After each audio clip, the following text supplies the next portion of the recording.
Today we talk about all the little mistakes I make when I do Fook Sau.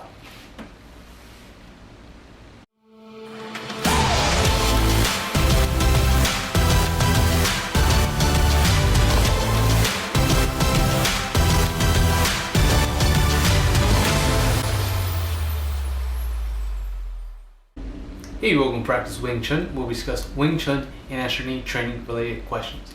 My name is Edgar, and this is episode 80 of Practice Wing Chun. And today we're going to talk about all the little mistakes I make when I do Fook Sau.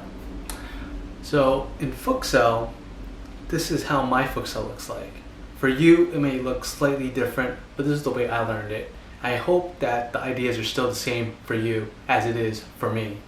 And the basic principle is protecting my center line with my elbow and keeping a point of contact with my wrist area. So let's talk about some of my mistakes that I make. And the first one is going into Fook Sau, and I think that I'm in the right structure, my elbow in the center and my point of contact. And so the biggest thing is I think I'm in good position my entire time my Fook Sau is up. But that's not always the case because my arm changes positions and sometimes it ends up like so. Do you notice the change with my elbow? When my elbow was towards my center line, it protected my center line. But when my point of contact moves to the center, it creates an opening. And that's just enough for my opponent to strike. Now the next thing is the point of contact. As I mentioned, if I move my point of contact, my wrist, towards the center, I create that opening. But not only that, sometimes I overcompensate. I think that by making contact and applying pressure here, I'm keeping my opponent away. But once again, with an opening like this, I get hit right through the center. And the third thing I do wrong is when I do this in Chi Sau, where I just focus so hard on keeping my elbow in the center that I stop focusing on keeping contact. So it looks like, yes, I'm in position, but I'm no longer making contact. I want to be here and always be sticking.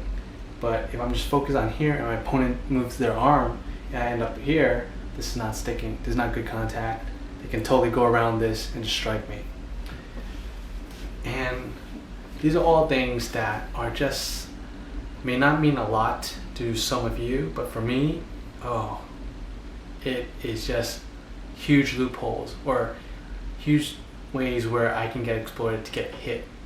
And trust me, my Sifu feels and sees all this when he Chi Saus with me, and he gets me every time. Even I give him just a little like pressure here, he finds the opening and gets me.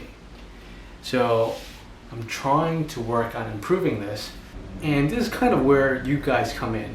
So I made this episode today to kind of figure out new ways to accommodate for my bad Fook Sau or my bad habits in Fook Sau. So maybe you guys have some suggestions, and I will be happy to test them all out. So if you have any suggestions for me to improve my Fook Sau, have any neat tricks that kind of tricks you into getting in the right position, making contact, and protecting yourself, then please leave them in the comments, and I'll be glad to test all of them. So this means a lot, and hopefully you can help. Or if you can't and you have your own questions about Fook Sau, feel free to ask them, and maybe you'll find the answers you're looking for in the comments as well. So until next time.